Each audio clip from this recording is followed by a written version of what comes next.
Video like जरूर कर लीजिए और ऐसे वीडियो लगातार फ्री में पाने के लिए चैनल को तुरंत सब्सक्राइब कर लीजिए और बेल आइकन को जरूर टैप कर लीजिए ताकि आगे भी सारे वीडियो आपको मिलते रहे। यूट्यूब में फॉलो करते हैं तो प्लीज ये वाला फ्री टेलीग्राम चैनल जरूर ज्वाइन कर लीजिएगा। सारे नोटिफिकेशन, सारे अपडेट यहीं पे आते हैं, ध्यान रखिए। Hello everyone, welcome you all to study for civil services. 2 अगस्त के इंपॉर्टेंट करंट अफेयर्स को स्टार्ट करेंगे और हर एक पॉइंट को डिटेल में समझेंगे। एक एक पॉइंट के लिए डीप एनालिसिस करते हुए देखेंगे कि क्या पॉइंट्स इंपॉर्टेंट है, क्या उसमें क्या ऐड हो सकता है। अगर आपको इसकी पीडीएफ चाहिए तो आप इन दिए गए नंबर्स पे कॉल करके इन पीडीएफ को भी कलेक्ट कर सकते हो। स्टार्ट करते हैं हम लोग आज के। हमारे पास है भाई, अभी जो लोकसभा आपको पता चल रही है, बैठी हुई है, तो उसमें बिल्स आए हैं जैसे कि सिनेमाटोग्राफ का। अभी आपको मैंने पहले भी बताया था कि फॉरेस्ट के ऊपर बिल आया है, इस तरीके से और मैंने आपको बिल्स बताए थे पिछली क्लासेस में। फिर एक सेमीकंडक्टर इंडस्ट्री के ऊपर है, फिर एक इंडिया एआई के ऊपर है, यूरिया गोल्ड, मैंग्रोव का सेल, फिर साइबर सिक्योरिटी और साइबर क्राइम्स के ऊपर। तो इस तरीके के हमारे पास 6 टॉपिक्स हैं आज के।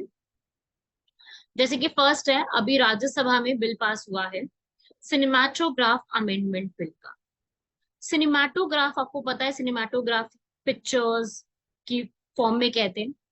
देखो भाई, पायरेसी के इश्यूज होते हैं। पायरेसी क्या होता है कि आप भाई किसी की पिक्चर्स को जो है वो गलत तरीके से इस्तेमाल कर लेते हो, राइट। या फिर आप कह लो कि पायरेसी शब्द का बेसिक मीनिंग होता है कि आप कुछ चुरा लेते हो, इलीगल कॉपी कर लेते हो, ठीक है, अवैध तरीके से कॉपी करना कहते हैं उसको। तो यहाँ पर अभी एक अर्नेस्ट और यंग की रिपोर्ट भी आई है कि इंडिया की फिल्म इंडस्ट्री ने चोरी करी है, मतलब चोरी इन द सेंस की कोई भी स्टीलिंग करी है, उसकी वजह से 18,000 करोड़ रुपए का नुकसान हुआ है, ठीक है। तो इसी के ऊपर आया था। अब देखो यहाँ पे यही है, पायरेसी का मतलब क्या होता है, अधिकार धारक का, कि भाई आपकी अधिकार धारक जो है, जिसका कॉपीराइट है उसके ऊपर, उसकी सहमति के बिना आप फिल्मों को अनाधिकृत प्रतिलिपि बनाते हो, उसकी वितरण करते हो, प्रदर्शित करते हो, उसे कहते हैं पायरेसी करना। तो इसमें यहाँ पर पुराना जो 1952 का बिल था उसको अमेंड करके यहाँ पर 1952 की वजह से फिल्म सर्टिफिकेशन का बोर्ड है, आपने देखा ना, जब भी कोई फिल्म आती है उससे पहले एक एक सर्टिफिकेशन आता है। तो वो ये सर्टिफिकेशन इन्होंने प्रोवाइड किया हुआ है कि अगर कोई भी एक फिल्म है, उस फिल्म को पहले बोर्ड से जो है एक सर्टिफिकेशन लेना पड़ता है। तो यहाँ पर पायरेसी के इशू के लिए ही है कि भाई पायरेसी जो है उसके ऊपर ही इस बात को जो है बिल को लेकर के आया गया है। पुराने वाले बिल पुराना ही चल रहा है, तो उसको अमेंड करके नए तरीके से उसको पेश किया गया है और उसमें नई बातों को चेंज करके लाया गया है। इस बिल ने हमारे यहाँ पर डिजिटल राइट्स के ऊपर कोलैबोरेशन, अगर आप किसी के साथ करते हो, एजेंसीज है, इंटरनेट सर्विसेज हैं, उसके ऊपर बात करने का एक पूरा बिल लेकर के आया कि भाई हम इसमें ऐसे ऐसे चेंजेस कर सकते हैं। इस बिल ने हर एक पर्सन के राइट को प्रोटेक्ट किया, फिफ्थ वाला पॉइंट पढ़ेंगे। इस बिल ने राइट्स और इंटरेस्ट को प्रिवेंट किया है ताकि जो भी पायरेसी का इशू है उसको काउंटर किया जा सके। आपने एक वर्ड सुना होगा आईपीआर, इंटेलेक्चुअल प्रॉपर्टी राइट्स, देखो यहाँ पे लिखा है आईपीआर। आईपीआर का अर्थ ही यही होता है कि आपने क्या करना है, आपने जिसकी वो एक बुद्धिमत्ता से बनाई गई चीज है, बौद्धिक संपदा है, उसको आप कभी भी पीछे नहीं छोड़ेंगे। तो वो एंटी पायरेसी उसको मेजर्स कहते हैं। और यहाँ पर जब भी कोई सर्टिफिकेशन दी जाती है वो यूए कैटेगरी में UA7+, UA13+, UA16+ दी जाती है। सर्टिफिकेट दिए जाते हैं अलग अलग से। और ये जो पूरा सर्टिफिकेट्स होते हैं 10 सालों के लिए होते हैं, जिससे ये होता है कि आप उस वाली वीडियो का गलत तरीके से रिकॉर्ड नहीं कर सकते, उसको किसी और एग्जीबिशन में लेके नहीं जा सकते हो। तो ये सर्टिफिकेशन यहाँ पर उस एक पर्टिकुलर फिल्म को दिया जाता है। तो डिजिटल पायरेसी को रोकने के लिए ये चीज की गई थी। लेकिन बात यह है कि आज के टाइम पे ये सब बहुत आसान हो गई है और जो भी पायरेटेड कंटेंट होता है उसका एक्सेस इतना आसान हो गया है आज के टाइम पे। आप किसी भी जो है वेबसाइट, ऐप या सोशल मीडिया प्लेटफॉर्म के थ्रू आराम से आप उस चीज को ले सकते हो, डाउनलोड कर सकते हो, नहीं हो रही है उसको स्क्रीन रिकॉर्डिंग कर सकते हो। बहुत सारे तरीके होते हैं, है ना, आपको भी पता है, सबने कभी ना कभी किसी ना किसी कंटेंट के ऊपर किया ही होता है ये सब, है ना। कोई भी एक ऐसी वीडियो हो गई या कुछ भी ऐसा हो गया, तो इसके लिए बहुत ज्यादा ना एक मेजर्स बनाना, तैयारी करना बड़ा मुश्किल सा हो जाता है। इसके लिए एक लॉ एनफोर्समेंट तैयार करो, एजेंसीज दो, इंटरनेट का दो, थोड़ा सा ना ये कोऑर्डिनेशन बिठाना मुश्किल पड़ जाता है, क्योंकि कितना रोकोगी, इतनी बड़ी जनसंख्या, इतना बड़ा यूजर प्लेटफॉर्म है, हर एक व्यक्ति यहाँ पे इंटरनेट यूज कर रहा है, सो आप रोकना बड़ा मुश्किल हो जा रहा है। तो अनऑथराइज डिस्ट्रीब्यूशन जो हो रहा है ना, वो बहुत मुश्किल हो रहा है रोकना। और वो सिर्फ भारत में नहीं हो रहा है कि वो चीज सिर्फ भारत भारत में सर्कुलेट हो रही है, वो पूरे भारत के बाहर भी हो रही है। तो इस बिल के अंदर एक बोला गया है कि हम इस पायरेसी के इशू को एक बैलेंस में लेके आएंगे। और बाकी इसके अंदर जितनी भी सामग्री और जितनी भी चीजें हैं पायरेसी के ऊपर, ये हमें थोड़ा सा एक एक करके इस पे प्रिवेंशन लाने की जरूरत है, इसको रोकने की जरूरत है। बाकी इसके अंदर अभी चेंजेस और बाकी सारी चीजों को एड ऑन किया जाएगा। ठीक है, तो ये इसका कंक्लूजन है, आप इसको भी रीड कर सकते हैं कंक्लूजन को, कि ये बिल जो है आगे चल के एक बैलेंस की तरफ क्रिएट करेगा, जो एक आईपीआर है और लेजिटिमेट कंज्यूमर्स हैं, इनके बीच में एक बैलेंस को यहाँ पर क्रिएट ये करेगा। क्लियर हुआ भाई फर्स्ट आर्टिकल? तो ये बेसिकली एक करंट अफेयर में है, आपको पता होना चाहिए।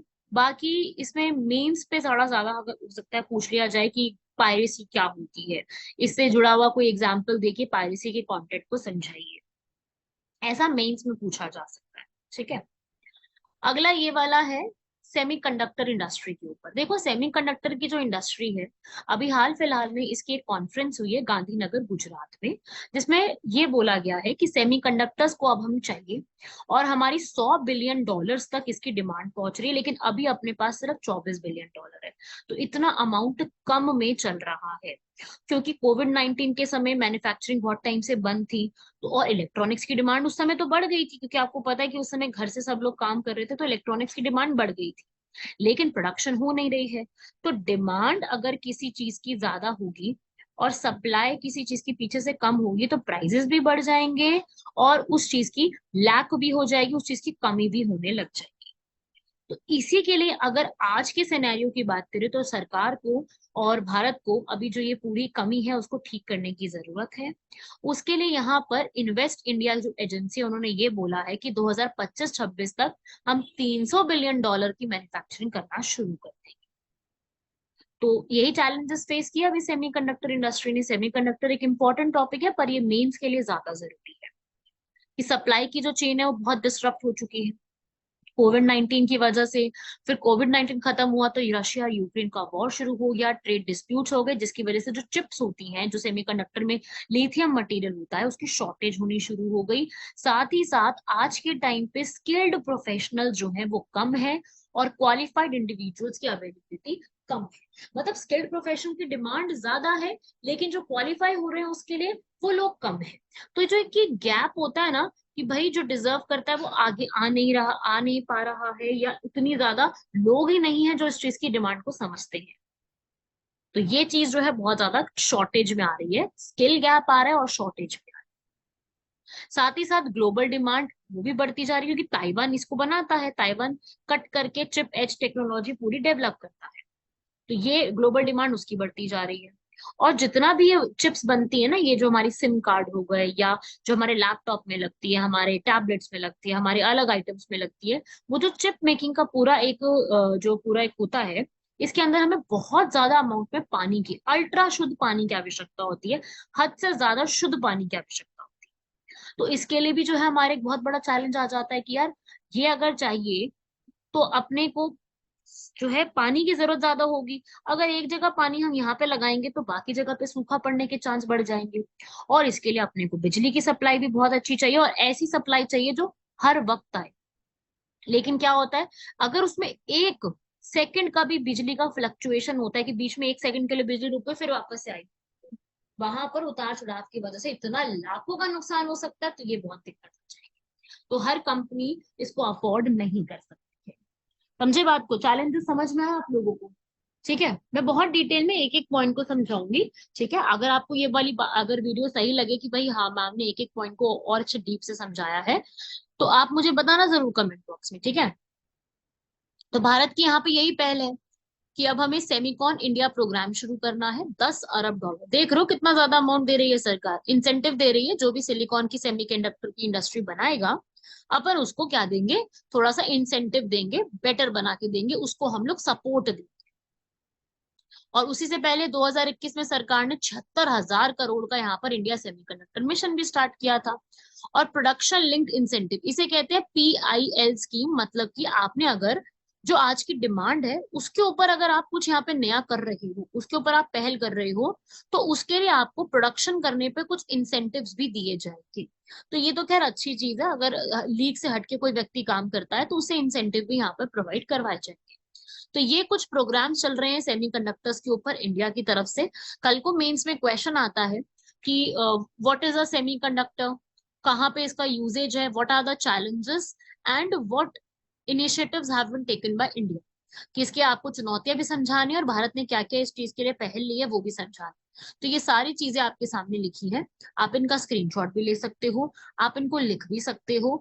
मतलब मैं ये नहीं कहूंगी पूरे पूरे नोट्स बनाओ, अगर आप मुझसे पूछो कि नोट्स कैसे बनाने हैं तो आप ये लिख लो, सेमीकॉन इंडिया प्रोग्राम, भारत का सेमीकंडक्टर मिशन। उसमें ये जरूर लिखो कि ईयर कौन सा है, ये जरूर लिखो कि कितने पैसे हैं, क्योंकि ये अगर आप अपने आंसर में नोट डाउन करोगे तो बहुत अच्छा आंसर देखने को मिलता है। ठीक है, तो सेमीकंडक्टर एक बहुत ही ज्यादा इंपॉर्टेंट सा टॉपिक बन जाएगा, और ये आपके एग्जाम में पूछा जा सकता है कि सेमीकंडक्टर क्या होता है, इससे जुड़ी हुई हमारी क्या क्या स्कीम्स मिशन चल रही हैं। सेमीकंडक्टर एक इम्पोर्टेंट टॉपिक है। ठीक है, पढ़ के जाएंगे सब लोग इसको। चलो अगले भी देखेंगे भाई। इसके लिए आगे आपको वे फॉरवर्ड, मतलब आगे क्या करना चाहिए इंडिया को सेमीकंडक्टर, जैसे सेमीकंडक्टर में अभी मैं आपको बताऊं, एक चिप 4 करके अलायंस भी बना। अब ये चिप 4 अलायंस क्या है कि भाई वो 4 कंट्रीज का ये ग्रुप है जो कि सेमीकंडक्टर या चिप्स बनाने में जो है वो एक्सेलेंस में आती है। ठीक है, जैसे क्वाड बनाया है, ऐसे चिप 4 करके एक अलायंस बना दिया। तो उनकी भी मीटिंग कंडक्ट हो चुकी है। इसमें चार कौन कौन सी कंट्री आती है, यूएस आता है, जापान, ताइवान और कोरिया। ठीक है, ये वो है जो कि वर्ल्ड के लार्जेस्ट प्रोड्यूसर्स है चिप मैन्युफैक्चरिंग की। इन इन कंट्रीज में, चारों कंट्री में 70% से ज्यादा चिप मैन्युफैक्चरिंग और सेमीकंडक्टर बनाई जाती है।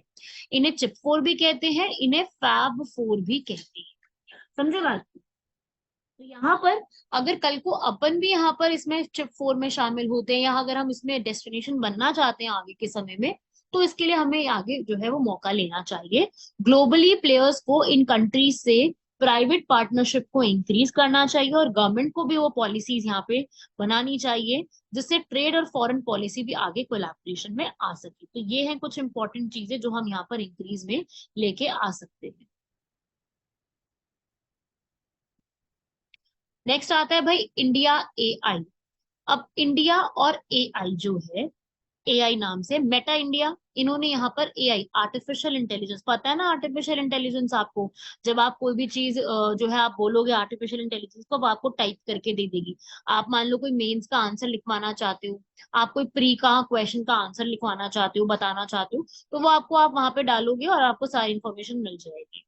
ठीक है, तो इंडिया और मेटा इंडिया जो है उन्होंने यहाँ पर आर्टिफिशियल इंटेलिजेंस के लिए MOU साइन किया है, ताकि वो मेटा मेटा पता है ना फेसबुक वाली, वो सारी नई नई एप्लीकेशंस में AI को इंट्रोड्यूस कराएंगे, चैटबॉट्स को इंट्रोड्यूस कराएंगे, जो रोबोट हमसे बात करेगा। ठीक है, तो इंडिया AI क्या चीज है भाई, इंडिया का तो आपको पता है अपना कंट्री हो गया, AI का मतलब हो गया आर्टिफिशियल इंटेलिजेंस, जो कि एक ही सिंगल प्लेटफॉर्म होगा जहां पे सारे लोग, ठीक है, यहाँ पर एंटरप्रेन्योर, स्टूडेंट्स, प्रोफेशनल्स, एकेडमिक्स और हर कोई एक जगह पे अपनी नॉलेज की हब को शेयर कर सकता है, जो कि भारत में ही डेवलप किया गया, तभी तो इंडिया AI नाम है। इंडिया में खुद में ही डेवलप किया गया है, नास्कॉम, नेशनल ई गवर्नेंस और इलेक्ट्रॉनिक्स मिनिस्ट्री, ताकि AI कल्चर को हम प्रमोट करें। हालांकि AI का फायदे भी बहुत है, पर AI के नुकसान तो हद से ज्यादा है भाई। आज के टाइम पे कुछ भी AI से जो है नेगेटिव चीजें प्रमोट हो रही है, किसी की भी फोटो किसी के भी साथ जोड़ के कुछ भी बनाया जा रहा है, बहुत ही नेगेटिविटी को जो है सरकार जो है, मतलब सरकार क्या कहूँ, मतलब AI बढ़ावा दे रही है। तो इसके लिए भी ना एक रूल्स और रेगुलेशंस होने चाहिए, इसको कंट्रोल करने के लिए भी कोई ना कोई साधन होना चाहिए वैसे तो। चलो वो इसके चैलेंज में आप लिख सकते हो, राइट। तो अभी तो इसका जो पूरा सेटअप किया गया उसमें यही बोला गया है कि हम लोगों को जितनी भी नई नई टेक्नोलॉजीज आ रही हैं, जैसे कि ओपन सोर्स मॉडल्स हम तैयार करते हैं लैंग्वेज के ऊपर, कि भाई डिफरेंट डिफरेंट लैंग्वेजेस का होता है, नो लैंग्वेज लेफ्ट बिहाइंड, किसी किसी भी लैंग्वेज को नहीं छोड़ना, हर लैंग्वेज को इंक्लूड कराना है, एक सेंटर ऑफ एक्सीलेंस बनाना। तो ये सारी बातें जो है वो इसके अंदर बनाई जाएंगी। ज्वाइंट रिसर्च और डेवलपमेंट यहाँ पर बनाया जाएगा, समझे। तो मेटा जो है वो इंडिया के साथ मिलकर के ये सारी चीजों को बनाएंगे और इंडिया में इन चीजों को यूज करने के लिए डेवलप करेंगे। इसका एक बड़ा फायदा ये भी है क्योंकि इंडिया में सबसे ज्यादा इंटरनेट यूजर्स हैं। आपको पता है ये बात, इंडिया में मैक्सिमम इंटरनेट यूजर्स हैं, इसलिए उनको भी यहाँ पर अगर वो लेकर के आते हैं तो फायदा उनको भी बहुत ज्यादा होगा जो बाहर की कंपनी से। ठीक है। तो मेन काम एआई का अभी फिलहाल क्या रखा गया है कोलैबोरेशन में, कि जितनी भी हमारी इंडिया की ऐसी लैंग्वेजेस हैं जो हम यहाँ पर ट्रांसलेट कर सकते हैं या उनका कोई लैंग्वेज का मॉडल तैयार कर सकते हैं, वो यहाँ पे किया जाएगा। एक नया लैंग्वेज का मॉडल तैयार किया जाएगा ताकि हर एक लैंग्वेज जो हम कहते हैं ना रेयर लैंग्वेज है, जो लोग जानते नहीं है या फिर उस लैंग्वेज को पहचान नहीं दी गई है, उसको बढ़ावा दिया जाएगा, जिससे सोशल इंक्लूजन, सामाजिक समावेशन, मतलब कि सोसाइटी में हर एक को आगे बढ़ना। इंक्लूजन में क्या शब्द आ रहा है? इनका मतलब क्या होता है? हर एक को इंक्लूड कर देना, तो वह इंक्लूजन बढ़ेगा। ठीक है। वैसे इसके लिए एक प्रोजेक्ट भी आया है, मैं बताऊं, प्रोजेक्ट का नाम है प्रोजेक्ट एलोरा। ये आपके प्रीलिम्स में पूछा जा सकता है। प्रोजेक्ट एलोरा ये रेयर लैंग्वेजेस के लिए ही आया था, इंडिया में माइक्रोसॉफ्ट ने स्टार्ट किया है, जिसमें हमारी एयर जो हमारी लैंग्वेजेस हैं इस तरीके की उनको प्रमोट किया जाएगा। ठीक है। तो इंडिया एआई और मेटा इंडिया दोनों मिल करके इसके ऊपर एक टूल्स और इसके ऊपर एक तैयार करेंगे ताकि हम लोग यहाँ पर लैंग्वेज के जो मॉडल्स हैं उनको बहुत अच्छे से डेवलप कर सके, सोशल इंक्लूजन लेके आए, एआई डोमेन में हम लोग साथ में आगे बढ़ सके। तो समझ गए ना स्टोरी पूरी। लैंग्वेज को इंक्लूड कराने के लिए जो है एआई डोमेन में इसको स्टार्ट किया गया। सबसे मेन फोकस इसका इंडिया के लैंग्वेजेस पे रहेगा, या उन लैंग्वेजेस पे जिसको आज तक लोगों ने बढ़ावा नहीं दिया है या फिर इंटरनेट ने बढ़ावा नहीं दिया है, उन लैंग्वेजेस पे मैक्सिमम इसका फोकस रहने वाला है। ठीक है। अगला आता है भाई यूरिया गोल्ड। अभी हमारे जो प्रधानमंत्री हैं उन्होंने यहाँ पर यूरिया गोल्ड की स्थापना की है। यूरिया गोल्ड जिसको सल्फर के साथ जोड़ दिया जाए तो उससे बहुत ज्यादा क्वालिटी अच्छी हो जाती है। जिससे क्या होता है ना कि आपको पता है कि जब आप बहुत ज्यादा फर्टिलाइजर्स का इस्तेमाल करते हो तो नाइट्रोजन लॉस हो जाता है ना, और जिसे कई कई पानी में बह के चला जाता है। तो उसके लिए क्या होता है, कई बार तो सॉइल में एक बैक्टीरिया होता है राइजोबियम, वो अपने आप नाइट्रोजन को फिक्स कर देता है, उसे कहते हैं नाइट्रोजन फिक्सेशन बैक्टीरिया। कई बार तो ऐसा होता है, लेकिन कई दफा ऐसा होता है कि नहीं हो पाता फिक्सेशन। तो उसके लिए क्या करेंगे, जो है एक अलग से यूरिया गोल्ड का डेवलप किया गया ताकि सल्फर की जो यहाँ पर सल्फर के साथ मिलकर उसको ऐड किया जाएगा ताकि जो सल्फर की डेफिशिएंसी है वो यहाँ पर इंप्रूव हो जाए, और जो सरकार का और फार्मर्स का पैसा लगता है सल्फर को री इंट्रोड्यूस करने के लिए वो रोक दिया जाए। ठीक है। समझ गए ना बात को। तो ये किसके साथ जोड़ा जा रहा है? पहले क्या होता था, नीम कोटेड यूरिया होता था, यूरिया में नीम का कोट होता था जिसकी वजह से नाइट्रोजन जो है वो मिल जाया करता था। लेकिन अब क्या होगा, यूरिया गोल्ड से इसको सल्फर के साथ जोड़ के नाइट्रोजन का भी एफिशिएंसी बढ़ेगा, सल्फर का भी एफिशिएंसी बढ़ेगा। एक सेकेंड। हाँ, तो इससे क्या होगा कि ये यूरिया की जितनी भी कॉस्ट होती है वो यहाँ पे बचनी शुरू हो जाएगी, और सॉइल की जो हेल्थ है वो बहुत ज्यादा इंप्रूव हो जाएगी। और ऑर्गेनिक मैटर भी, जो हम कहते हैं ना कि हमें सॉइल में एक ऑर्गेनिक मैटर चाहिए, न्यूट्रिएंट्स चाहिए, उसके लिए बहुत अच्छा एनवायरनमेंट तैयार हो जाएगा। ठीक है भाई। माइक्रोब्स भी होंगे जिसकी वजह से जो एक फर्टिलिटी होती है, उपजाऊता, वो इम्प्रूव हो जाएगी। ठीक है भाई। जिससे नाइट्रोजन लीच भी नहीं होगा। लीचिंग का मतलब क्या होता है, पानी के बहाव में वो बह जाता है, पानी के बहाव में वो बहना जो होगा वो भी बंद हो जाएगा।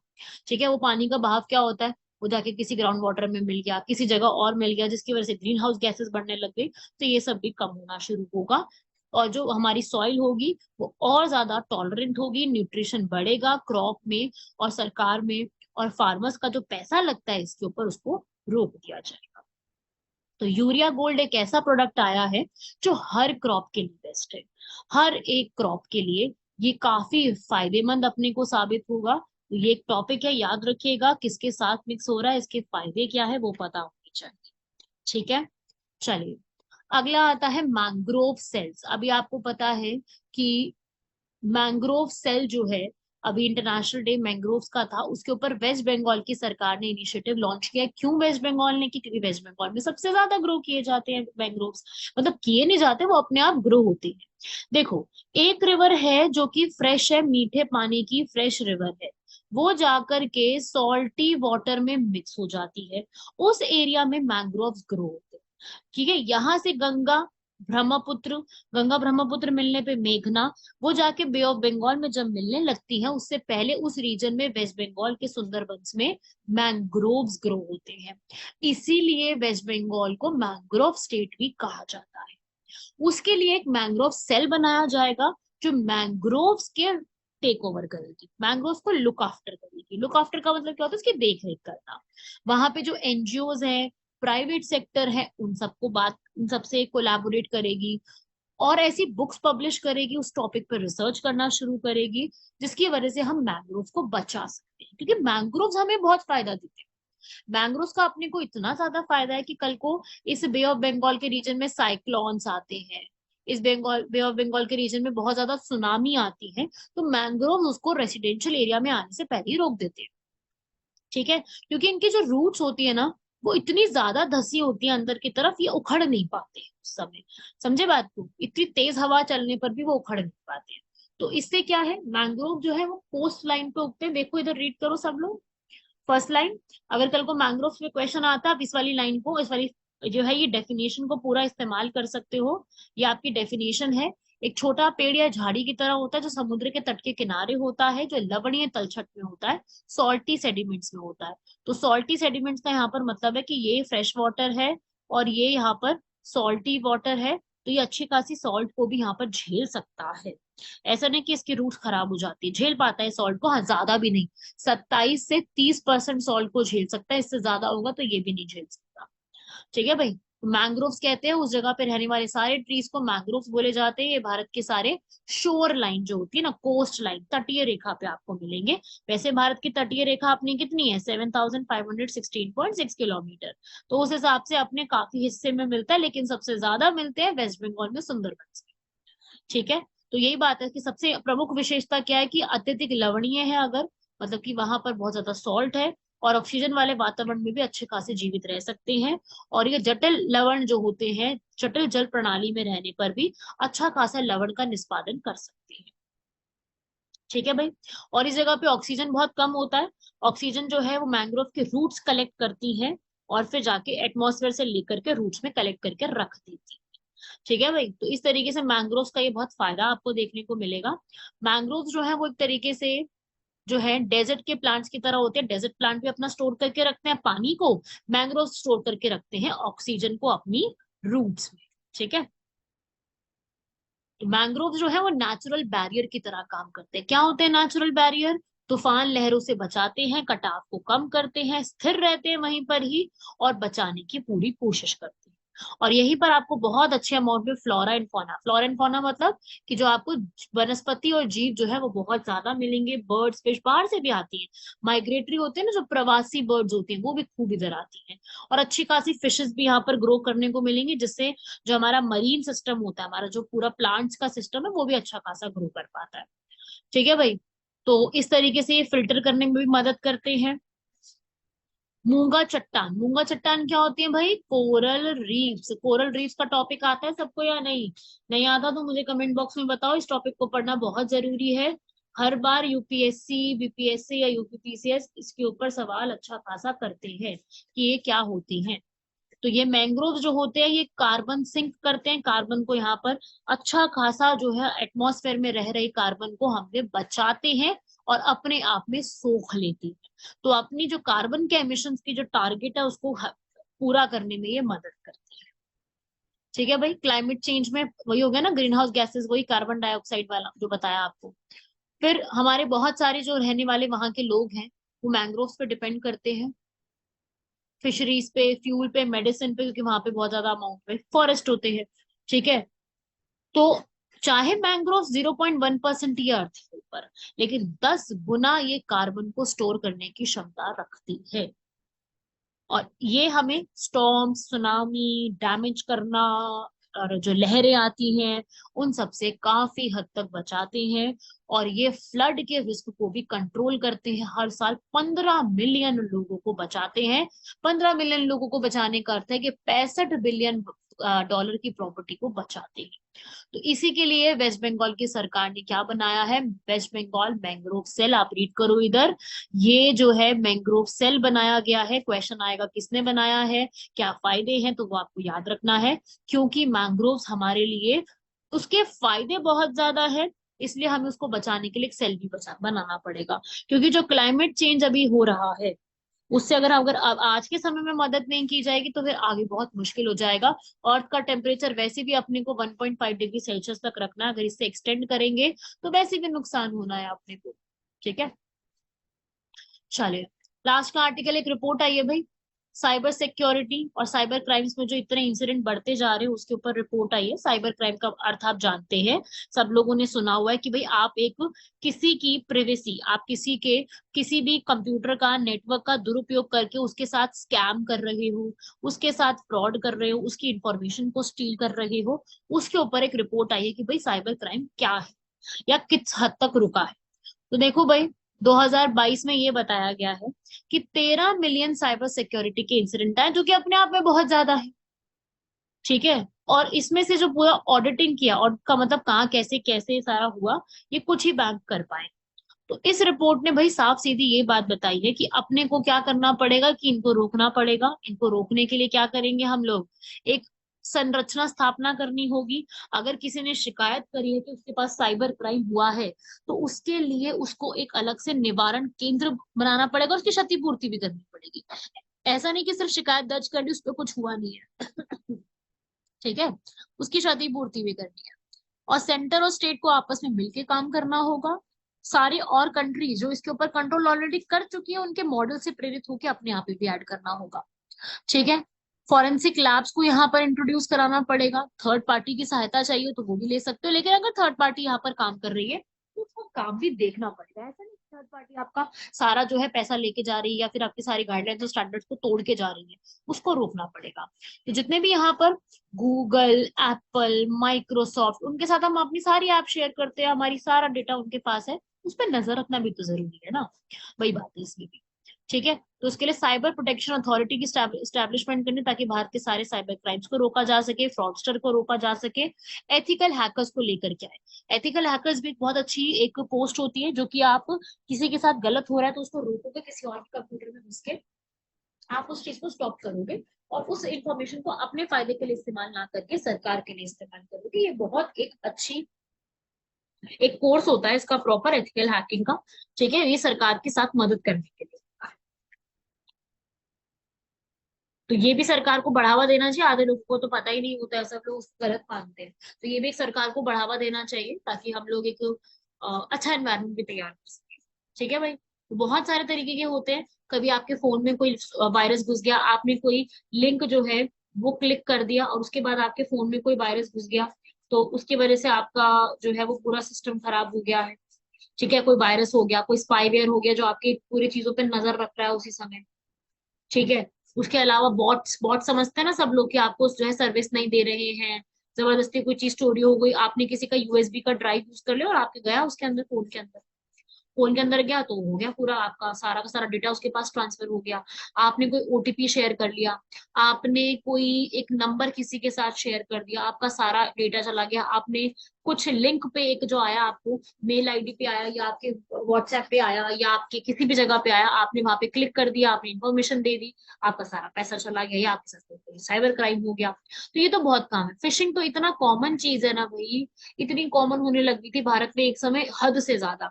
इसके लिए आपने सुना होगा, इसके लिए एक अलग से एक सीरीज भी बनी थी जामताड़ा, जिसमें फिशिंग को दिखाया कि वही किस हद तक बड़ी थी।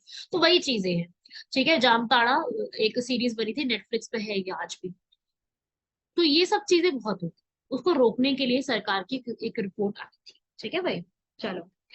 बहुत ही अच्छा, बहुत ही आसान क्वेश्चन है भाई आज का। अरावली हिल्स के ऊपर आप सभी लोग जानते हैं ये पूरे वर्ल्ड की सबसे पुरानी है, मतलब सबसे पुरानी में से एक है, और इंडिया की तो सबसे पुरानी है ही। जिसकी सबसे highest peak Guru Shikhar hills है। ये कहाँ पर है, माउंट आबू राजस्थान में, जहाँ पे अरावली, बानस साहिबी और लूनी नदी जैसी फ्लो करती है। देखो, ये शुरू होती है भाई पालनपुर से। ये पालनपुर गुजरात में है। गुजरात से अरावली शुरू होकर के पूरे राजस्थान को पहले कवर करते हुए, सिरोही, माउंट आबू वगैरह कवर अप करते हुए ये बढ़ते बढ़ते आती है हरियाणा। हरियाणा से होते हुए बहुत छोटी सी रह जाती है दिल्ली तक, और दिल्ली के गुड़गांव, दिल्ली के मतलब हरियाणा गुड़गांव के बॉर्डर पे, सॉरी गुड़गांव दिल्ली के बॉर्डर पे खत्म हो जाती है। तो करीब 800 किलोमीटर की ये पूरी अरावलीज है। और ये अरावलीज जो है, इसके आसपास नदियां बहुत बहती हैं, जैसे कि बानस, साहिबी, लूनी। जानते हैं ना लूनी, क्योंकि उसमें लूण होता है। लूण का मतलब क्या होता है? नमक। नमक वाली रिवर, इसका नाम लूनी पड़ गया। और इसकी सबसे हाईएस्ट पीक होती है गुरु शिखर माउंट आबू। ठीक है भाई, अरावली के बारे में याद रखना। और आज तो अरावली न्यूज में भी है, क्योंकि अरावली के आसपास का जो पूरा इलाका है वो तबाह होता जा रहा है। उसके लिए सरकार यहाँ पे क्या कोशिश कर रही है? सरकार जो है अरावली के आसपास 5 किलोमीटर का एक बफर बना रही है, एक वॉल बना रही है, ताकि इसको रोका जा सके, इस पूरे सिस्टम को स्टॉप किया जा सके। जो इतना ज्यादा कटाई होती है यहाँ के पेड़ों की, यहाँ पे लोग जो है माइनिंग करते हैं, खुदाइयां करते हैं, खनन करते हैं चीजों का, उसको रोका जा सके। ठीक है, तो ये अरावली बातें सारी सही लिखी है। आप अरावली रेंज के बारे में हर कोई व्यक्ति जानता है, आप चाहे तो इस मैप में देख भी सकते हैं। ये है अरावली डेजर्ट जो है ना, थार, थार के इधर वाले हिस्से को हम अरावली कहते हैं। ठीक है भाई, तो ये अरावली का हिस्सा है। लास्ट क्वेश्चन देख लो भाई। यूएन वर्ल्ड फूड प्रोग्राम, जो कि वर्ल्ड, ये मैंने पहले भी पूछा हुआ है आपसे, वर्ल्ड की सबसे बड़ी ऐसी एजेंसी है जो कि फूड के लिए काम करती है, खान पान के लिए काम करती है। ठीक है भाई, तो ये जो है इंडिया में 1963 से काम करती, वर्ल्ड में 1963 से काम करती आ रही है। और इसका मेन ऑब्जेक्टिव क्या होता है भाई? कि हमारे फूड को सब तक पहुंचाए। यूएन के द्वारा ही शुरुआत की गई है इसकी, कि फूड की जो अवेलेबिलिटी होती है वो हर एक तक पूरी तरीके से पहुंचनी चाहिए। मतलब कि पॉवर्टी, हंगर मेन जो है इसमें, हंगर की बात है। पॉवर्टी को फिर भी मैं कम कर दूंगी। हंगर जो है वो हर एक को जो है वो इंश्योर हो कि भूखे पेट एटलीस्ट कोई ना सोए। ठीक है भाई, तो ये आप लोगों को दिमाग में रखना है। ये पूरी चीजें दोनों करेक्ट लिखी है। ये थे आज की। और आज की वीडियो आपको कैसी लगी बताना जरूर। मैंने पूरा डिटेल में आपको एक एक पॉइंट को समझाया है। जो आपको अच्छा लगे मुझे जरूर इन्फॉर्म करना। बाकी मिलते हैं आप लोगों से नेक्स्ट लेक्चर में। और आगे से आपको जो ऐसा कुछ लगता है कि थोड़ा और डिटेल में बताऊं मैं, तो मैं आपको डिटेल में और बताऊंगी। कोई दिक्कत नहीं है, बहुत अच्छे से पढ़ाई करेंगे, मिलकर के पढ़ाई करेंगे। All the very best everyone. जय हिंद।